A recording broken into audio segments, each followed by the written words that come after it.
வணக்கம். இன்று தந்தையர் தினம், அப்பா தினம். அப்பான்னா யார்? அவர் தாங்க அப்பா. அப்பா எப்படி இருப்பார்? அப்பா அழுது பார்த்துருக்க மாட்டீர்கள். அம்மா அழுது பார்த்துருப்போம். அக்கா தங்கச்சி அழுது பார்த்துருப்போம். அண்ணன் தம்பி அழுது பார்த்துருப்போம். ஏன் உற்றார் உறவினர் அழுது பார்த்துருப்போம். என்றைக்காவது அப்பா அழுகும் போது நம்ம பார்த்துருக்க முடியாது. அப்பா என்கிற மனிதர் எப்போது அழுகிறார் என்றே நமக்கு தெரியாது. அவர் உள்ளுக்குள்ளேயே அழுகிறார், மற்றவர்களுக்கு தெரியாமல் அழுகிறார். சரி, அவர் எப்போ தான் அழுகிறாரு? முதல்ல நம்ம அம்மா நம்மளை பிரசவிக்கும் போது, பிரசவ வழியில் துடிக்கும் போது அழுகார். அதன்பின் அந்த குழந்தை பிறக்கும்போது ஆனந்த கண்ணீர் விடுத்து அழுகிறார். அதே குழந்தை வளர்ந்தவுடன் அது வேணும் இது வேணும்னு ஆசைப்படும் போது, ஆசையாக கேட்கும் போது அந்த பொருள் வாங்கித்தர தன்னிடம் காசு இல்லை, காசு இருக்காது. அதை நினைத்து உள்ளுக்குள்ளே அழுவார், குமுறி அழுவார். அந்த குழந்தை படித்து பட்டம் பெற்று வளரும் பொழுது அதை பாரித்து பூரித்து சந்தோஷத்தில் மனதுக்குள்ளேயே அழுது சந்தோஷப்படுவார். அந்த சமயத்தில்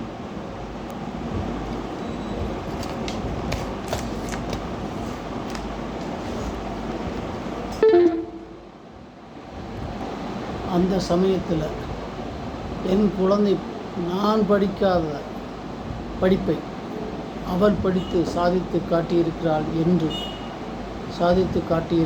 என்று பெருமிதப்பட்டு கொள்வார். தன்னை பற்றி யோசிக்காமல் தன்னுடைய பசங்களுக்கு என்னவெல்லாம் வேண்டுமோ அதையெல்லாம் செய்து கொடுத்த பிறகும் வளர்ந்த குழந்தைகள் சொத்தில் அது வேணும் இது வேணும், இதை எழுதி கொடு அதை எழுதி கொடு, எனக்கு இவ்வளவு பணம் கொடு என்று சொல்லி வளர்ந்த பின் அப்பா கிட்ட கேட்குறாங்க பாருங்க. அப்போது உடஞ்சி போய் அழுகிறார். அந்த நினைப்பில் உள்ளுக்குள்ளேயே குமுறி அழுகிறார் மனுஷன். அப்பா வெளியே சிந்துற கண்ணீரை விட உள்ளுக்குள்ளே குமுறி அழுகிற கண்ணீர் தான் அதிகம். வெளியில் எதுவுமே காட்டிக்க மாட்டார். தன்னுடைய குடும்பத்துக்காக உழைத்து ஓடாக தேஞ்சி போன்ற ஜீவன் தாங்க அப்பா. வெளியில் எதுவுமே காட்டிக்காமல் தன் குடும்பமே தன் வாழ்வு என வாழ்ந்து ஓடாய் தேய்ந்து போனவர் தாங்க அப்பா.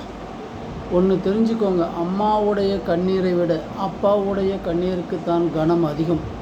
அதனால் அப்பாவுடைய கண்ணீர் என்றைக்குமே ஆனந்த கண்ணீராக இருக்க, அவரை பாராட்டவில்லை என்றாலும் வணங்கி வாழ்த்தவில்லை என்றாலும் அவர் மனம் புண்படி பேசாமல் இருப்பதே நீங்கள் அவர்களுக்கு செய்யும் கடமையாக இருக்கும்.